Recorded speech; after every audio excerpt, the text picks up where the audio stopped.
Swayam Prabha. Digital India. Educated India.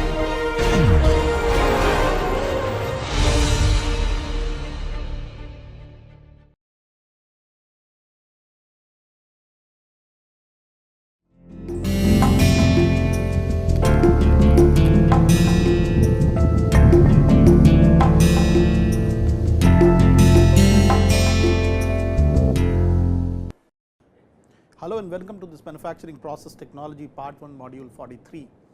So, a brief recall about what we did in the last lecture. We were talking about the various temperatures which have arrived at during the cutting process in either the tool side or the workpiece side or the cutting zone, and we in fact actually suggested a model where which you could with which we could actually predict the temperatures on the various fronts, and then also estimate what is the overall cutting temperature in the cutting zone, through some experimental and some modeling based mechanisms.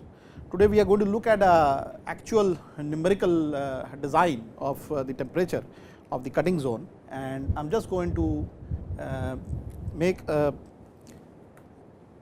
sort of case here where we have to determine the maximum temperature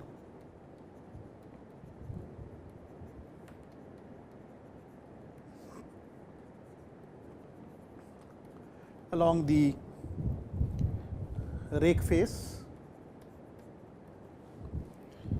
of the tool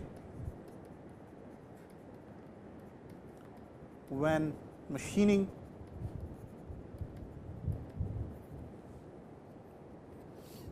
mild steel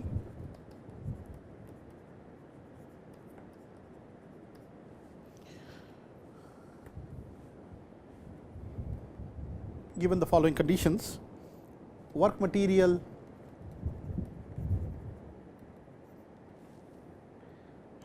shear stress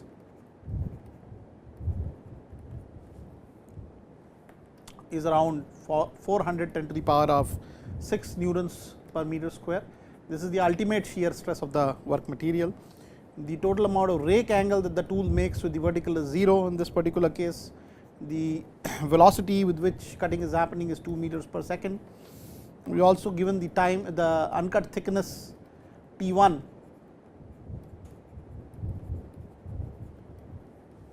as 0.25 millimeters. We are also provided the width of the cutting zone, as I think I had illustrated in the last lecture. The zone, for the total width coming either out or going into the page, for the 2-dimensional view that we showed. So, that is 2 mm. There is a coefficient friction mu which is 0.5, a total amount of 7200 kg per meter cube density.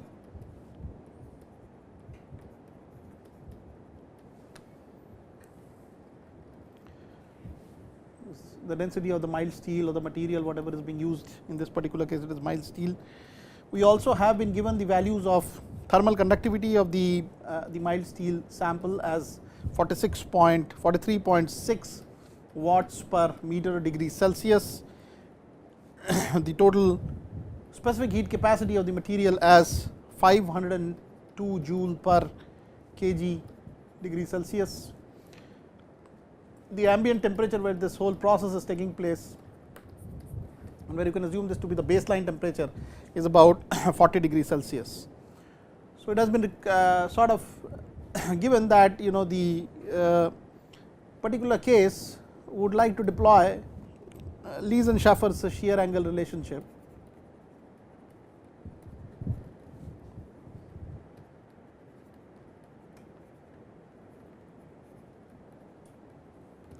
and we are asked to find the maximum temperature of the rake face of the tool surface. Okay. So, first of all let us try to put down the Lee-Schaeffer's relationship here as phi equal to 45 degrees minus lambda tan inverse of mu is 0.5. So, lambda the friction angle is basically tan inverse of 0.5 plus the rake angle alpha, and this comes out to be equal to 18.43 degrees. Then we would like to find out the shear force Fs, which can be given from the equation Fs equal to W T1 tau s by sine of phi. In this particular case, the W is given out to be 2 mm. The total uncut chip thickness has been given to be 0.25 millimeters.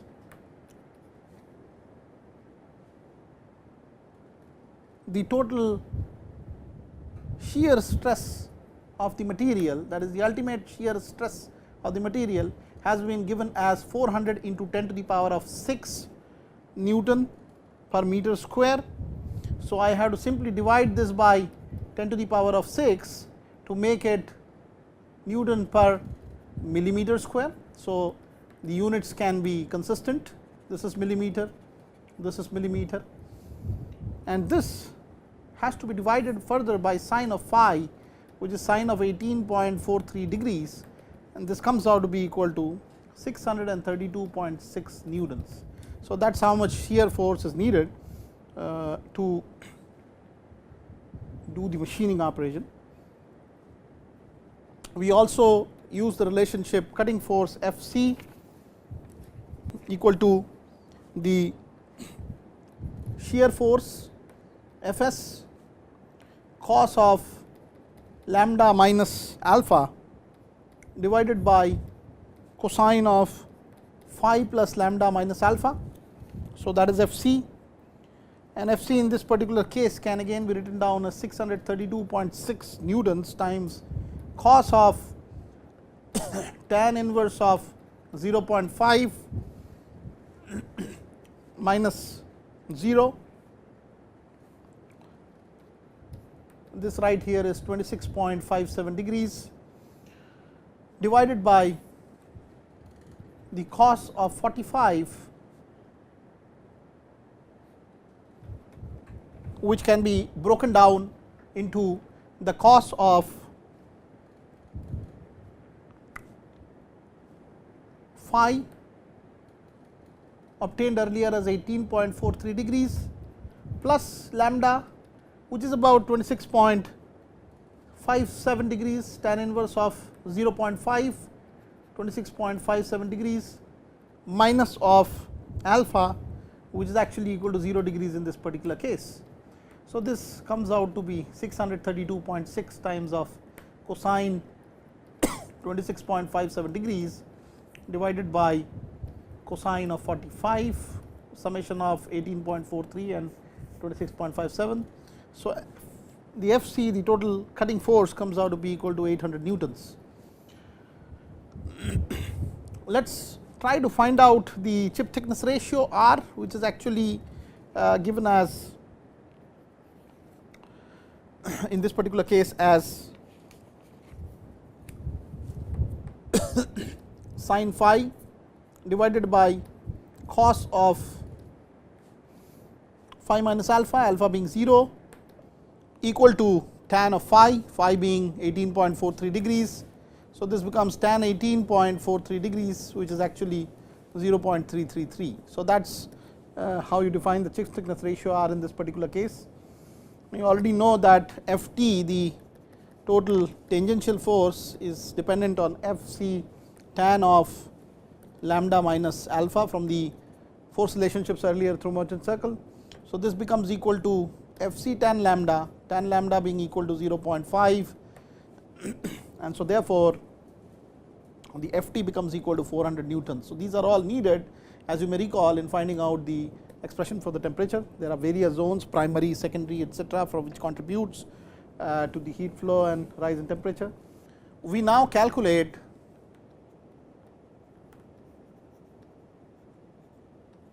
the F value from the force relationships obtained earlier through merchant circle. F is basically related to F c sine of alpha plus F t cos of alpha. So, I can say in this particular case alpha being 0, it should be equal to F t, and F t came out earlier to be equal to 400 newtons. So, the force of friction F is basically 400 newtons in this particular case. To calculate again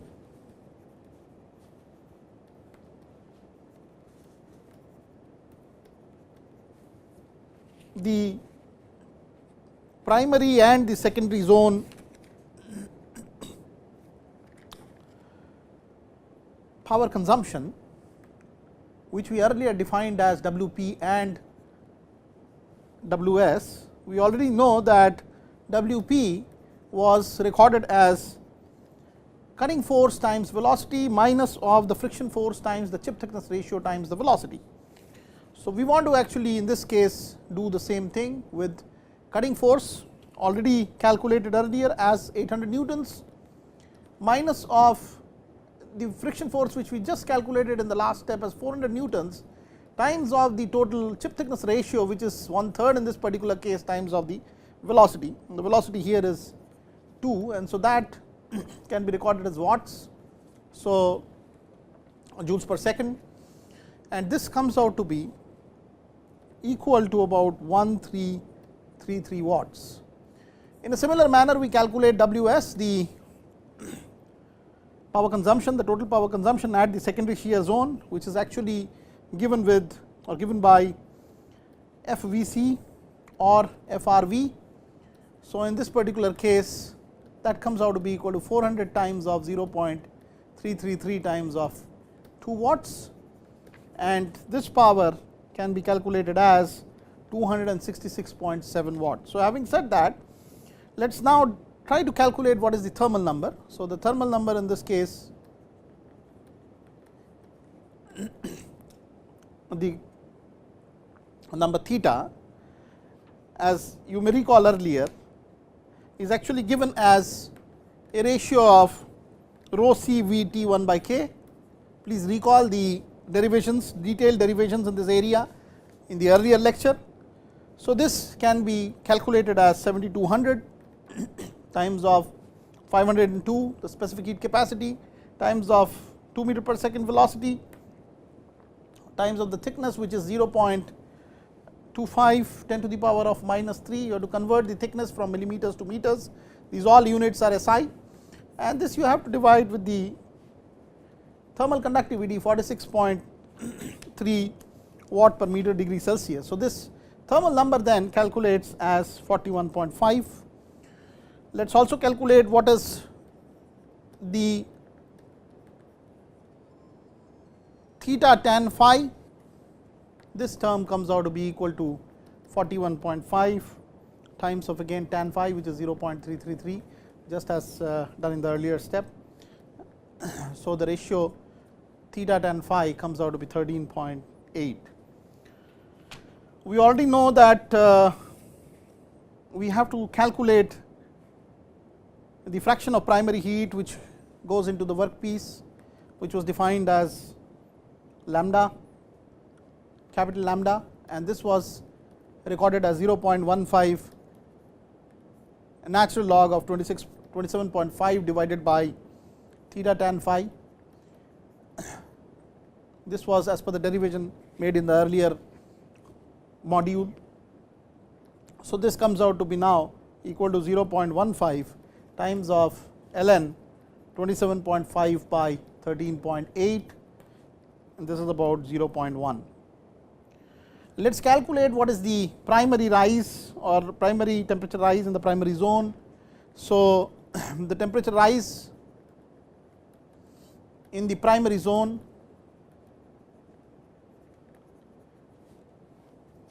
is defined as theta p equals 1 minus capital lambda, the percentage of heat which goes into the, or fraction of heat which goes into the workpiece, times of the primary zone power consumption divided by rho C V T1 W. So, in this particular case we will have almost 10% going of the total power going into the workpiece. So, about 90% is retained by the tool in the primary zone, or either by the chip or by the tool. So, 0.9 times of WP, which we calculated earlier as 1333 watts, divided by the value of the density 7200 kg per meter cube times specific heat capacity, which is 502 joules per kg degree Celsius, times the velocity, which is 2 meters per second, times the uncut chip thickness 0.25 10 to the power of minus 3 times of 2 again into 10 to the power of minus 3. So, this becomes close to about 332 degrees Celsius. So, the total temperature rise in the primary zone because of the primary share of the power consumed happens to be about 332 degrees Celsius. Now, let us calculate the maximum temperature rise along the rake face. So, the maximum temperature rise along the rake face of the tool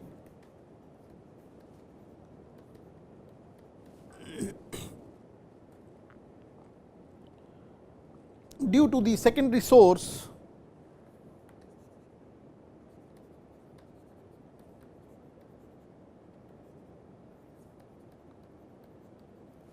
is given by theta s equals 1.13 root of 1 divided by rho C T1 V K times of 1 plus tan of phi minus alpha times of total amount of power consumed in the secondary zone Ws divided by the width of the cutting zone W. So, we try to calculate what is the maximum rise of the temperature along the rake face because of this contribution from the secondary zone, and that temperature comes out to be equal to 1.13 times of 10 to the power of 3 into 1 divided by 7200 times 502 times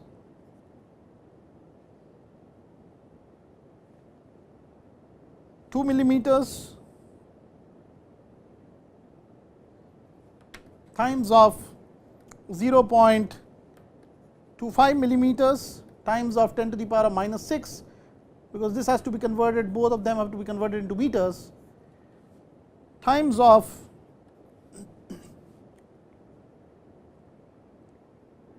43.6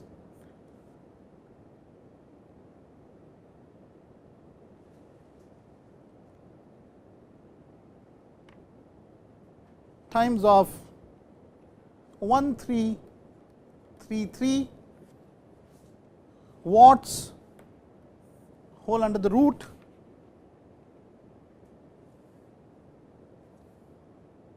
I'm sorry, this 10 to the power 3 is not here. So, it is 1 divided by times of the Ws, which is coming out to be 262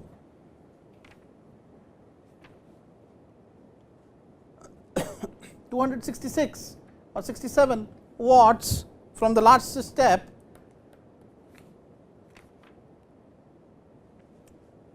divided by the width of the cutting zone, which is 2 10 to the power of minus 3. So, this comes here, okay, and that happens to be calculated as 458 degrees Celsius. So, now we have a case that we have calculated the contribution of the temperature because of the secondary power, the contribution of the temperature because of the primary cutting zone, and so the maximum temperature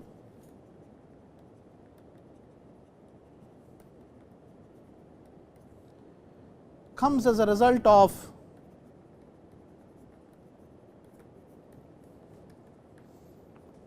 the ambient theta 0 plus the contribution because of the primary plus the contribution because of the secondary power consumption. And so you can record this as 40 degrees plus 325 degrees as from the primary plus 485 degrees Celsius, approximately 823 degrees Celsius. So I would like to especially recall the values of the primary and the secondary power. As you can see here, the temperature rise because of the secondary power is in this case recorded as greater than the temperature that is risen because of the primary power, and one of the reasons probably is that because when we are talking about the secondary power, it is actually between the chip and the tool surface, and the chip is very small.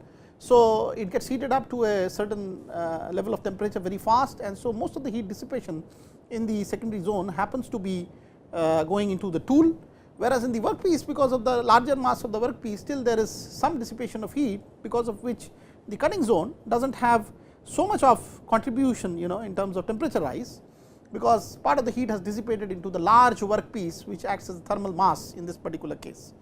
So the secondary temperature is always, the secondary contribution is always little higher, and particularly we are talking about the maximum secondary in this case. Mind you, there is a distribution of temperature based on how the chip length that is interacting with the rake face is placed with respect to the rake face. Obviously the point which will have maximum pressure of the chip on the rake surface would have this temperature rise because of highest friction, normal force being the highest, and as the chip curls upwards and tries to leave the rake face, the temperature would definitely reduce. So this is how you kind of classify or try to calculate numerically how you can really estimate the temperature of the cutting zone because of the contributions of the various components. So having said that, now let us actually go back into the whole machining process and try to look as what are the effects because of this temperature, or what would really be the thermal map on the tool surface or the workpiece surface or the chip surface, and then because of the such temperature rises, what are the consequent effects on the chip formation process, or for example on the surface finish process, which would be obtained in the machining. So just to recall, the total mechanism of chip formation and the associated heat release happens in this way, that the uncut layer undergoes severe plastic deformation in the primary shear zone. You can see here, this is the primary shear zone right about here. Just after formation, the chip flows over the rake surface of the tool, and strong adhesion between the high temperature chip and the rake face results in some sticking action. You can see these small points which are resulting from the sticking of the chip, which is at a certain pressure, and you can see the maximum pressure is somewhere here, and as the chip bends and is able to deform from its workpiece, the pressure kind of gets in a distributed manner, and it may not be equal at all points. The maximum point may be where the chip actually is having the rake face as the tangent to it.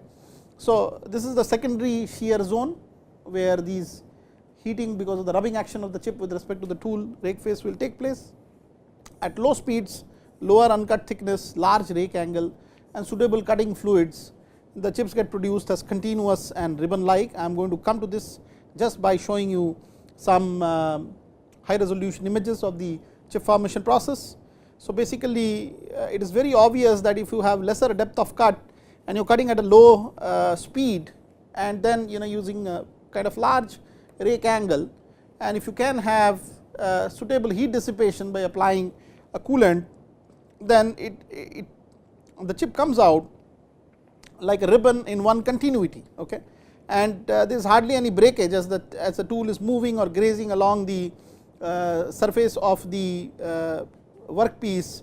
It is continuously producing the chips. There are no stresses or there are no very high stresses for the material to get embrittled and it is to get formulated into different pieces.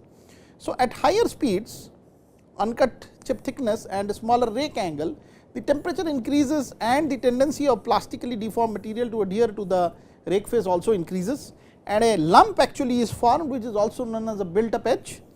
And you can see here that this built up edge is basically very detrimental to the overall surface finish, because when this built up edge is a sort of an extended tool, you can say, which the tool kind of adheres to some of the material from the surface of the chip, and the material is severely plastically deformed. So it is strain hardened quite a bit because of that, and because of this hardened nature it kind of grazes, and when it becomes brittle to an extent that it starts leaving residue, it starts leaving these residues on the flank face of the tool, and which is actually the finished workpiece surface. So this is the finished workpiece surface. Okay. So there is a tendency that whenever this BUE happens, it generally spoils the surface finish. So BUE typically happens when the depth of cut is probably quite large and you are using a smaller rake angle, okay, and there is a larger temperature increase because of that, and you are cutting at a super high speed. Okay. So there is a tendency of the plastically deformed material to be heated to an extent that it starts sticking and building up these edges. So one principle, fundamental principle in machining is that built up edges should be avoided, because that leads to a detrimental surface finish. Although you may think suitably that because of the built up edge, the virtual hardness of the tool probably increases, and BUE may result in some kind of increase in the or enhancement in the tool life. But in general situation, people are more interested about what is the workpiece surface finish that you are getting, and then in that case sharper the tool the better it is, and try to avoid the BUE in this manner. So on one hand it is a trade off really, that as the tool life would increase because of BUE, the surface finish would really get spoiled, and so you can go to an extent of making a decision of whether it would need really the BUE for a particular application or not. So if the material is little bit brittle and it ruptures, let us say during the high speed cutting intermittently, this results in discontinuous chips, okay, and discontinuous chips can be recorded here. For example, I can show you these different cases where we are talking about the formulation of a continuous chip. You can see that this is really the chip which is getting formulated, and it appears as if this chip is like a pack of cards which is moving with respect to each other relatively, because there is obviously a lot of shear in this particular zone, and but it is in one continuity. So they are not breaking down, or they are not coming out as pieces, and it is like one continuous ribbon like structure which is coming out, which obviously corresponds to a high cutting speed, a small depth of cut. If you really wanted to see what is the depth of cut in this case, you have to draw the shear plane here, and you kind of imagine the depth of cut as an extension of the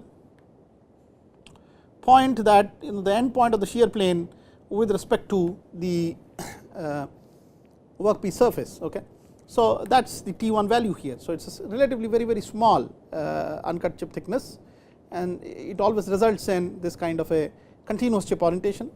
You can have a continuous chip with secondary shear zone at the tool chip interface. This you can see here very well that, so you can have a continuous chip with a secondary shear zone at the tool chip interface. You can see the tool chip interface here, particularly where there is a complete stiction, not stiction really, but a complete gap closure of the chip on the surface of the tool, and the conditions are pretty much similar to what continuous chips otherwise would have, with a narrow straight primary shear zone. In this particular case, this probably corresponds to a even lower depth of uncut chip thickness, where whatever is coming out of the material is sort of in such a continuous manner that it hardly separates, it just comes in a ribbon like manner and slides over a considerable portion of the tool rake face. There are cases of built up edges where particularly the situations where there are relatively larger depth of cut. You can see this built up edge right here coming at the end of the tool, and you can see the schematic here which says what exactly is going on. So what has happened is that because of the high power consumption and the higher rate of temperature increase and severe plastic deformation rate as well, the material gets strain hardened heavily and results as a virtual tool face. Okay. And tool, as you know, has a higher hardness, right. So and then it actually starts along with the tool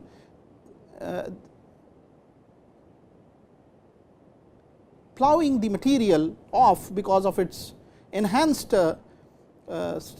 strain hardened condition, and you can see that because of this formulation of the built up edge, now the tool life is relatively made higher, because the built up edge kind of sticks to the tool, and it will like to protect the rake face of the tool, but it is detrimental, because after a while it starts breaking down, and you can see these small portions here, which are actually a result of whatever remnants has come out from the built up edge, and it does not leave a very good surface finish on the complete surface.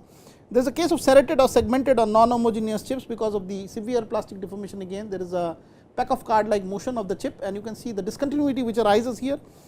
This continuous is still not taken place, but there is definitely a serration. So, this is recorded as a surface of the chip, something like this, okay, where there are shear planes formulated on the chip surface coming out of the from the tool rake face side, okay, and this is how it would actually look like.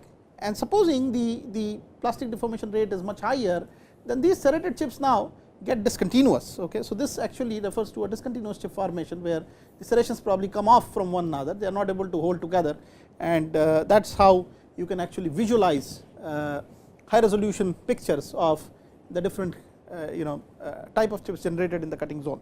So, having said that, I would like to end this module now, but in the next module I will also give you a detail about how the temperature would be distributed, and what are some methods which you can use for doing some heat transfer or cooling on the face of the chip and the tool, so that you have a higher tool life particularly, and also to some extent a smoother surface finish. So, with this I would like to end this module here. Thank you so much.